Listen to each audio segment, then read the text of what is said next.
उसमें तीसरी चीज़ होती है लाइफ पोजीशन। लाइफ पोजीशन मतलब हमारी बिलीफ हमारे बारे में और दूसरों के बारे में।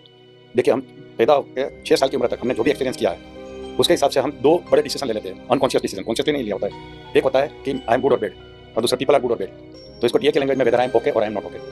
दूसरा होता है लोग अच्छे हैं कि बुरे हैं, पीपल आर गुड और नॉट गुड। यू पीपल के बारे में उन्होंने यूज किया, यू आर ओके और यू आर नॉट ओके। ये डिसीजन हम 6 साल की उम्र में ले लेते हैं। ये दोनों डिसीजन का 4 कॉम्बिनेशन बनता है, और ये कॉम्बिनेशन ऑफ दिस बिलीफ, ये डिसीजन, इसको कहते हैं लाइफ पोजीशन। अब देखो इसके 4 कॉम्बिनेशन क्या बनता है। I am okay, you are okay, I am okay, you are not okay, I am not okay, you are okay, I am not okay, you are also not okay. 4 combination बना। ये combination हमारे 6 साल में बन जाते हैं, जिसको life position कहते हैं, और वो परमानेंट हो जाते हैं। उसके बाद हमारा बिहेवियर वो लाइफ पोजीशन के हिसाब से होता है। ये कैसे बनता है? बचपन में हमारे साथ जो बिहेवियर किया गया उससे बनता है। बचपन से हमें कोई पॉजिटिव स्ट्रोक नहीं दिया होगा, नेगेटिव स्ट्रोक दिया गया, निगलेक्ट किया गया, तो I am not okay strong बन जाता है। I am not okay, you are okay कैसे बनता है? जब पेरेंट्स उनकी कंपैरिजन दूसरे बड़े लोगों के साथ खुद के साथ करते थे, तब होता है। फादर बच्चे को बोलेगा तेरी उम्र में मैं ये करता था, मैं क्लास में फर्स्ट आया करता था, तो उसका I am not okay, you are okay बन जाता है, लाइफ पोजीशन बन जाता है। I am not okay, I am okay, you are not okay कैसे बन जाता है? जब उनको आउट ऑफ प्रोपोर्शन उनको पनिशमेंट किया जाता है, तब बनता है। सब धीरे धीरे बच्चा समझता है मैं गलती नहीं करता हूँ, फिर भी मेरे पेरेंट्स मुझे क्यों डांटते हैं, मुझे क्यों पनिश करते हैं। खुद तुम करते नहीं है, खुद पढ़ने बैठते नहीं, मुझे बोलते पढ़ा कर, खुद फोन छोड़ते नहीं हो, मुझे बोलते फोन मत देखा कर, सोशल मीडिया। तो फिर होता है कि नहीं, there is something wrong with them, तो ओके हो। तो लाइफ पोजीशन बनती है I am okay, you are not okay. कुछ लोगों के साथ ऐसे एक्सपीरियंस होते हैं कि उनके ऊपर जुल्म होते हैं बहुत, खुद की गलती भी होती है। नहीं, कोई लड़की है मान लो, लो कॉन्फिडेंस वाली है, उनको घर से प्यार नहीं मिला, कोई बदमाश के साथ प्यार हो जाता है, झूठा प्यार दिखाते हैं, तो घर में स्ट्रोक नहीं मिलता, बाहर लड़के उनको स्ट्रोक देते हैं, शादी हो जाती है, फिर उसको एक्सप्लॉइट करने लगता है, उसको मारने लगता है, उसको रेप करता है, मार भी देता है, तो फिर उसका ये बन जाता है कि I am not okay, you are not okay. तो ये जो तीसरी position I am okay, you are okay, जिसको प्योर लविंग एटमॉस्फेयर मिला है, जिनको हमेशा पॉजिटिव स्ट्रोक मिला है, जिनको हमेशा न्याय मिला है, कभी इंजस्टिस नहीं हुआ है। आपकी 2 बेटी है, उसमें भी राइवलरी होती होगी, इसको ऐसा दिया, मुझे नहीं दिया, राइवलरी होती है, तो आप उसको बैलेंस करने की कोशिश करते हैं। मगर कुछ बायस लोग रहते हैं, एक बच्चा इंटेलिजेंट है, उसकी तारीफ करेंगे, उसकी नहीं करेंगे, उनके साथ कंपेयर करेंगे। बेटा बेटी में भी कई लोग, बेटा बेटी में भी होता है, बेटियों में भी होता है। तो ऐसा नहीं करना, जस्टिस दोनों के लिए समान सब कुछ। तो क्या होता है कि वो I am okay, you are okay बनता है। आपने पॉजिटिव स्ट्रोक दिया, उसको प्योर जस्टिस के साथ बड़ा किया, नो डिफरेंस, तो I am okay, you are okay होते हैं। तो 4 लाइफ पोजीशन हुई। I am okay, you are okay is a happy position. I am not okay, you are not okay is a futile position.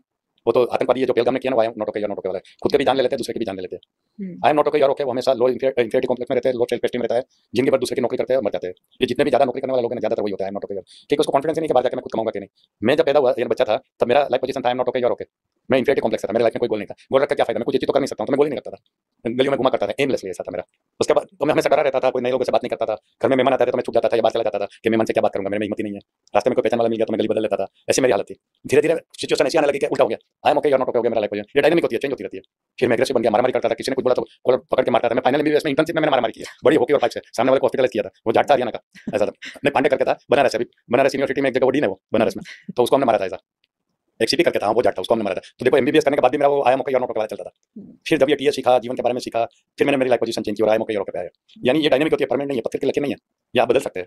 इसके लिए TA का ज्ञान चाहिए, क्या हमारी लाइफ पोजीशन को कैसे बदलना है, ऐसा है। अब सवाल ये है कि कौन सी लाइफ पोजीशन अच्छी है, I am okay, you are okay, मगर हमेशा I am okay, you are okay. अच्छा, ये हमारी लाइफ पे कैसे इफेक्ट करता है?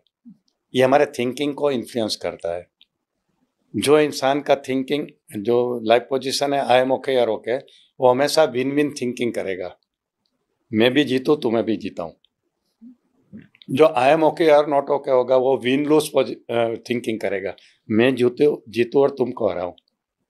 जो लूज विन होगा वो हारने के लिए तैयार होगा, तुम जीत लो, मैं हारने को तैयार हूँ, because I am not okay, you are okay. और जो I am not okay, you are not okay होगा, वो लूज लूज करेगा। मैं भी मरूं, तुम्हें भी मारूं, दुनिया जाए जहन्नम में, या आतंकवादी। तो ये हमारे थिंकिंग को इफेक्ट करता है। तो सवाल ये है कि ये कौन सा बिहेवियर, कौन सी पोजीशन सबसे अच्छी है? Win win, I am okay, you are okay. तो क्या हर सिचुएशन में विन विन होता है, रिजल्ट देता है? नहीं। इंडिया पाकिस्तान की मैच चल रही है, दोनों कैप्टन विन विन सोचे कि तुम भी जीतो हम भी जीतो, पॉसिबल नहीं है। स्पोर्ट्स में हमारा थिंकिंग होता है विन लूज। अच्छा, विन लूज होता है।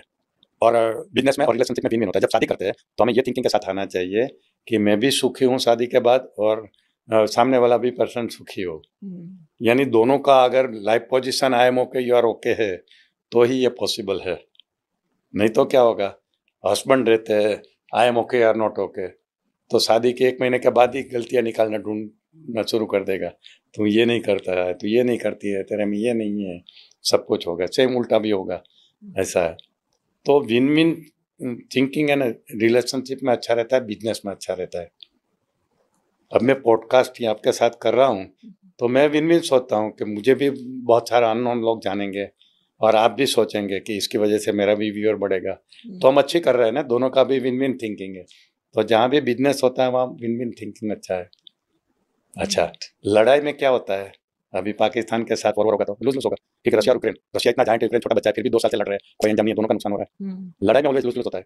तो ऐसी कोई सिचुएशन है जिसमें लूज विन भी अच्छा थिंकिंग होता है? इमेजिन करो कि जहाँ लूज विन भी अच्छा सॉल्यूशन होता है, कौन सी सिचुएशन है?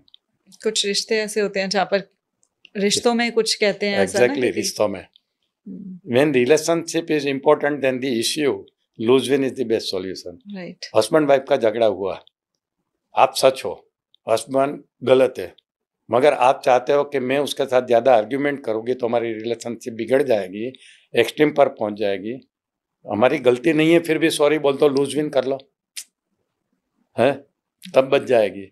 तो when relationship is important then the issue, then lose win is the best thinking solution.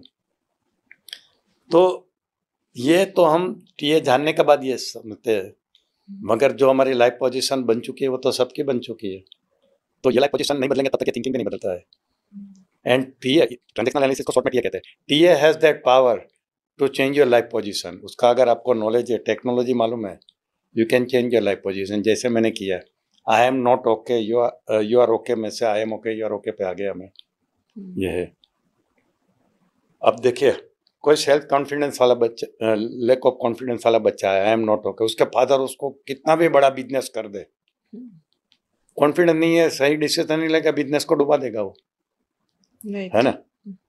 तो ट्रीटमेंट यहाँ करने की जरूरत है, उनका आई एम ओके स्ट्रॉन्ग करना है, तब उसके हाथ में बिजनेस देना है, नहीं तो उड़ा देगा सब कुछ। आई एम ओके स्ट्रॉन्ग कैसे होगा? उसकी टेक्नोलॉजी है, टेक्निक है सब, कि कैसे लाइफ पोजीशन को चेंज करना है। जैसे माइंड पावर की एक्सरसाइज होती है, इसकी सबकी एक्सरसाइज। तो उसमें से कोई एक ग्लिम्स अगर आप देना चाहें, ये कोई एक एक्सरसाइज अब जो जैसे सुन रहे हैं, अगर वो चाहते हैं कि हाँ मेरा आई एम नॉट ओके है और मैं उसको ठीक करना चाहता हूँ, ठीक करना चाहते हो, तो सबसे पहली बात है कि आपका ये पोजीशन है तो आप कोई बड़ा डिसीजन नहीं लोगे। तो आपको क्या करना है, छोटे छोटे डिसीजन लेना है। पहले तो रिकॉग्नाइज करना है कि मेरा आई एम नॉट ओके स्ट्रॉन्ग है, मेरा कॉन्फिडेंस कम है। डायग्नोसिस क्या है, ट्रीटमेंट क्या है। आपकी बॉडी वीक हो गई है तो स्ट्रॉन्ग करनी है, तो क्या है, धीरे धीरे एक्सरसाइज करो, विटामिन खाओ, हेल्दी फूड खाओ, बनेगी। तो रोज छोटा छोटा डिसीजन लेना है खुद की मर्जी से, और मेक श्योर कि पूरा करो। इतना छोटा लेना है कि जो पूरा कर सकते हो, फिर थोड़ा सा बड़ा लेना है, फिर थोड़ा सा बड़ा करना है।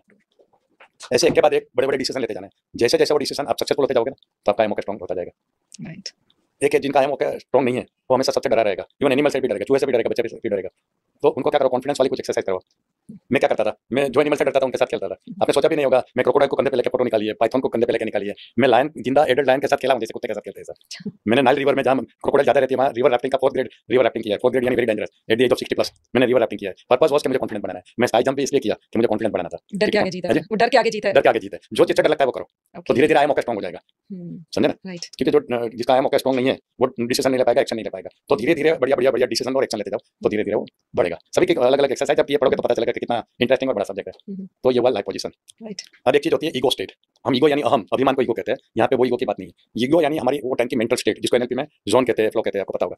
तो एक मन की ऐसी अवस्था जो टाइम पे हमारा कुछ टाइप के विचार चलते हैं और कुछ टाइप की इमोशन क्रिएट होती है। हमारा कोई भी बिहेवियर एक्शन करने के पहले, थोड़ी देर पहले हमारे यहाँ उसके बारे में विचार होते हैं और वो हिसाब से इमोशन क्रिएट होती है, और वो विचार और इमोशन के बाद हम वो एक्शन लेते हैं। तो हमारे ईगो स्टेट बदलते रहते हैं, अलग अलग ईगो स्टेट होता है। ये के हिसाब से 3 टाइप के ईगो स्टेट होते हैं। एक होता है पेरेंट ईगो स्टेट, दूसरा होता है एडल्ट ईगो स्टेट, तीसरा होता है child ego state. Parent ego state यानी क्या, हमारे पेरेंट जैसा सोचते थे और फील करते थे और बिहेव करते थे, वैसा अगर अभी मैं कर रहा हूँ तो इसका मतलब मैं पेरेंट ईगो स्टेट में से बिहेव कर रहा हूँ, क्योंकि पेरेंट ऐसा सोचते थे, ऐसा फील करते थे और ऐसा बिहेव करते थे। हम जब बच्चे थे तब हमने जो भी स्टिमुलस आया, उसको जो रिस्पॉन्स दिया, जो हमने एंजॉयमेंट किया, वही मोमेंट अभी हम बड़े होने के बाद भी कुछ करना करते हैं, तो उसको कहते हैं चाइल्ड ईगो स्टेट का बिहेवियर। फॉर एग्जांपल, हम छोटे थे तो पहली बारिश आती थी तो बारिश में भीगने को चले जाते हैं, सबने एक्सपीरियंस किया है। जिसके ऊपर जगजीत सिंह वो गजल भी गाता है, ये बारिश, ये दौलत भी ले लो, ये शोहरत भी ले लो, चाहे छीन लो मुझसे मेरी जवानी। तो बचपन का सावन की याद करता है। अब बड़े होने के बाद भी अगर हम पहली बारिश में भीगने को चले जाए, कितने बड़े ट्रेनर बन जाए, डॉक्टर बन जाए, ऑफिसर बन जाए, बच्चे बन के पानी में कीचड़ में खेलो, होली के दिन सब चाइल्ड ईगो स्टेट में रहते हैं ना, भूल जाते हो क्या थे, काला मुंह करके। मैं तो अभी मॉन्ट्रियल गया था तो वहाँ हेलोवीन चल रहा था। हेलोवीन शायद आपको पता होगा कि भूत जैसा चेहरा करवा के बाहर घूमते हैं। तो मैं वहाँ एक मॉन्ट्रियल के होटल में बैठा था, तो हेलोवीन का फेस्टिवल था, तो एक आदमी अपना चेहरा को कलर करवा रहा था। मुझे मजा आ गया, लड़की थी कोई। मैंने पूछा ये तुम प्रोफेशनल करते? बोला हाँ। मुझे कर सकते? बोला हाँ। कितना पैसा लगे? बोला $25। मैं लड़न, इसका खत्म होने के बाद बुला ले। तब तक मैं बैठा रहा, मैंने पूरा मेरा चेहरा को भूत बना दिया। फेसबुक पे फोटो भी डाला, मेरे फेसबुक पे जाके देखना हेलोवीन वाला भूत जैसा चेहरा लेके, एकदम बच्चे के मूड में आ गया था। ये सोचा भी नहीं था कि मैं, और मैं फेसबुक पे भी डाला, ऐसा नहीं है, भूत जैसा चेहरा लेके। तो वो टाइम पे मैं चाइल्ड ईगो स्टेट में था, समझे ना। अच्छा, तो ये हुआ चाइल्ड ईगो स्टेट। फिर जब दो आदमी एक समझदार इंसान के जैसे बात करते हैं, बिहेव करते हैं, तो एडल्ट ईगो स्टेट में रहते हैं। सामने वाले को समझो, सुनो, समझो, सोचो और फिर रिस्पॉन्ड करो, ये एडल्ट ईगो स्टेट होता है। तो हमारा मूड यानी ईगो स्टेट चेंज होता रहता है सिचुएशन के हिसाब से। कभी हम पेरेंट ईगो स्टेट में से बिहेव करते हैं, कभी हम चाइल्ड ईगो स्टेट में से बिहेव करते हैं, कभी हम एडल्ट ईगो स्टेट में से बिहेव करते हैं। ये ईगो स्टेट आता कैसे है? पेरेंट ईगो स्टेट की बात करें तो हम पैदा हुए तब से बड़े हुए, उसमें पहले 5 साल हमारे जो मोस्ट इंपोर्टेंट लर्निंग एक्सपीरियंस था हमारे पेरेंट्स से आए। ठीक है, 5 साल में मैक्सिमम हम पेरेंट के एक्सपोजर में रहते हैं, स्कूल में भी नहीं जाते, थोड़ा बहुत बाहर जाते हैं, फिर भी पेरेंट्स हमारे नजदीक रहते हैं। तो पेरेंट्स से हमने बहुत कुछ सीखा है, जो हमारे सबकॉन्शियस माइंड में प्रोग्रामिंग के रूप में चला गया है। तो क्या क्या सीखा? हस्बैंड वाइफ को कैसे बिहेव करना चाहिए वो सीखा हमने। हमारे फादर मदर को देखा है कि एक दूसरे को कैसे बिहेव करते थे, फिर हम वो हमारे पेरेंटिंग स्टेट में चला गया। शादी के बाद कभी कभी एक्जैक्टली वैसा बिहेवियर करते हैं जैसे हमने पेरेंट को देखा है अपने हस्बैंड या वाइफ के साथ, तो that time we are in parenting state. क्या आप अपने बच्चे को सबसे प्रीशियस गिफ्ट क्या दे सकते हो? IPhone, Ferrari car, foreign tour, क्या जैसा बोलते हैं संस्कार, मतलब कैसे दोगे संस्कार? टोक टोक के एडवाइस देके? बोले हाँ ला नहीं। सबसे बड़ी गिफ्ट होती है जब हस्बैंड एंड वाइफ एक दूसरे को रिस्पेक्ट के साथ, प्यार के साथ रहते हैं, उसकी जो पॉजिटिव इफेक्ट बच्चों पे आती है ना, वो सबसे प्रीशियस गिफ्ट है। और सबसे पॉइजन क्या है? जब पेरेंट झगड़ते रहते हैं, एक दूसरे को क्रिटिसाइज करते रहते हैं, उस बच्चे के ऊपर नेगेटिव इफेक्ट आती है ना, वो सबसे बड़ा पॉइजन है, जो पॉइजन कोई डिटॉक्स नहीं कर सकता। ऐसा पॉइजन है क्योंकि बच्चा आई एम नॉट ओके के साथ जाएगा मार्केट में, दुनिया भर उसका यूज करती रहेगी, वो दुखी होकर मरेगा, वो कुछ नहीं कर सकता। इतना बड़ा पॉइजन देते हैं। तो ये सबसे बड़ी गिफ्ट है। तो हमने पेरेंट्स से सबसे पहले सीखा कि हस्बैंड वाइफ एक दूसरे के साथ कैसे रहते हैं। फिर हमने पेरेंट को दूसरे के साथ बिहेव करते हुए भी देखा। जब मोबाइल नहीं था और फादर को या मदर को ऐसा फोन आता था जो अनवांटेड था, तो बच्चे को क्या बोलते हैं? फोन उठा और उसको बोल देना घर में नहीं है, झूठ बोलने का। तो हमने क्या सीखा कि जब अनवांटेड इंसान को दूर रखना है तो ऐसा झूठ बोल देने का, है ना। पेरेंट ने सिखाया नहीं मगर हमने सीख लिया ऐसा। ये पेरेंटिंग स्टेट में था। तीसरा, पेरेंट ने हमें एक्टिवली सिखाया कुछ डूज एंड डोंट्स, ये करना चाहिए नहीं करना चाहिए। तो जितना भी हमने पेरेंट से सीखा है, फील किया है, एक्सपीरियंस किया है, वो हम बड़े होने के बाद कभी ना कभी हमारे से एक्सप्रेस होता है। That time we are in that parenting state. अब पेरेंट ने हमारे साथ दो टाइप का बिहेवियर किया होता है, एक नर्चरिंग होता है या क्रिटिसाइजिंग होती है। कुछ पेरेंट बच्चों को हमेशा क्रिटिसाइज ही करते रहते हैं, तो उसको क्रिटिकल पेरेंट कहते हैं। और एक होता है नर्चर करते हैं, प्यार से अच्छी तरह रखा है, फूल के जैसा संभाल के रखा है, तो उसको नर्चरिंग पेरेंट कहते हैं। तो हमारे अंदर भी पेरेंटिंग स्टेट दो टाइप के आते हैं, एक नर्चरिंग पेरेंटिंग स्टेट एंड एक क्रिटिकल पेरेंटिंग स्टेट। आपको पता है हर घर में एक हिटलर होता है, हर फैमिली में। वो यही चाहता है कि मैं जैसा कहूँ वैसा ही घर चले, सब मेरे हिसाब से चले, मैं किसी की आर्गुमेंट नहीं सुनूंगा, सबको मेरी सुननी पड़ेगी। ये हिटलर कौन होता है? ये हाई पेरेंटिंग स्टेट वाले, जो हमेशा पेरेंटिंग स्टेट में रहता है। दूसरी बात एक ऐसा देखा गया है कि सभी लोगों का एक ईगो स्टेट ज्यादा डोमिनेंट यूज होता है, उसको कहते हैं डोमिनेंट पेरेंटिंग स्टेट, यानी हाई पेरेंटिंग स्टेट या हाई चाइल्ड स्टेट या हाई एडल्ट स्टेट, ऐसा कहते हैं। तो ये जो हिटलर होते हैं ना, वो हाई पेरेंटिंग स्टेट वाले रहते हैं, जो हमेशा सबको अपने थंब के नीचे दबा के रखते हैं, रूलर बनते हैं, सब डिक्टेटर ऐसे रहते हैं, हाई पेरेंटिंग स्टेट वाले होते हैं। कुछ लोग हाई चाइल्ड स्टेट वाले होते हैं, जैसे हमारा राहुल गांधी है, उसको सीरियसनेस पता ही नहीं, पार्लियामेंट में भी कुछ भी बोल देता है, हाई चाइल्ड स्टेट में रहता है। और कुछ लोग होते हैं हाई एडल्ट स्टेट में, हमेशा दूसरे की बात सुनेंगे, ध्यान से सोचेंगे, फिर अपना रिस्पॉन्स देंगे। इसमें से हमें क्या सीखना है कि हमारा ईगो स्टेट कहाँ कैसे यूज करना है, ये सीखना चाहिए। हर जगह सेम ईगो स्टेट नहीं चलेगा। अभी मैं यहाँ बैठे बैठे आपसे बातें करते करते हाई पेरेंटिंग स्टेट में आके आपके ऊपर गुस्सा करने लगूं तो कैसा होगा? नहीं चलेगा ना, प्रोग्राम का फ्लॉप हो जाएगा। यहाँ हम कौन से ईगो स्टेट में बात कर रहे हैं? दोनों एडल्ट टू एडल्ट बात कर रहे हैं। हम फैमिली के साथ पिकनिक में जाते हैं तो वहाँ कौन से ईगो स्टेट में बिहेव करना चाहिए? चाइल्ड ईगो स्टेट में। जब हमारे बच्चे हमारे एम्प्लॉइज हमारी बात सुनते नहीं है और नुकसान कर रहे हैं तो हमें कौन से ईगो स्टेट से कंट्रोल? पेरेंटिंग स्टेट से करना चाहिए। मगर होता क्या है कि हमें ये पता ही नहीं है, तो हम कहीं भी कोई भी ईगो स्टेट यूज कर लेते हैं। जहाँ एडल्ट यूज करने की जरूरत है वहाँ पेरेंटिंग स्टेट करते हैं, चाइल्ड ईगो स्टेट यूज कर लेते हैं, हंसी मजाक में छोड़ देते हैं, जहाँ सीरियस बातें चलती है तो लाइफ में निष्फल होते हैं। तो हमारी समझदारी इसमें कि हम ये समझे कि ईगो स्टेट कौन सा रहता है, कौन सा बिहेवियर रहता है, सिचुएशन के हिसाब से नहीं होना चाहिए। सिचुएशन के हिसाब से नहीं, हमें डिसाइड करना है कि अभी मैं इनके साथ में पॉडकास्ट कर रहा हूँ शिखा के साथ, तो मैं पूरा एडल्ट ईगो स्टेट नहीं रहूंगा। ये जैसे शूटिंग खत्म होगा हम हंसी मजाक की बातें शुरू कर देंगे, इमीडिएटली हमारा ईगो स्टेट चेंज हो जाएगा और हम चाइल्ड ईगो स्टेट में आ जाएंगे। बट ये हमारे कंट्रोल में होना चाहिए, ऑटोमेटिकली नहीं होना चाहिए। ऑटोमेटिकली नहीं होना चाहिए। कभी भी कोई ट्रिगर दब गया, ईगो स्टेट चेंज हो गया, हाई पेरेंटिंग ईगो स्टेट में आ गया, झगड़ा हो गया, ऐसा नहीं करना चाहिए। समझदारी उसमें है कि हम इसमें रहे। जितने भी गुस्से वाले लोग रहते हैं ना, वो कौन से ईगो स्टेट वाले होते होंगे? High parent. अच्छा, दोनों पेरेंटिंग ईगो स्टेट नुकसान करते हैं, फायदा भी करते हैं। जितने भी हाई अचीवर होते हैं ना, हाई पेरेंटिंग ईगो स्टेट रहते हैं। नरेंद्र मोदी से लेके धीरू भाई अंबानी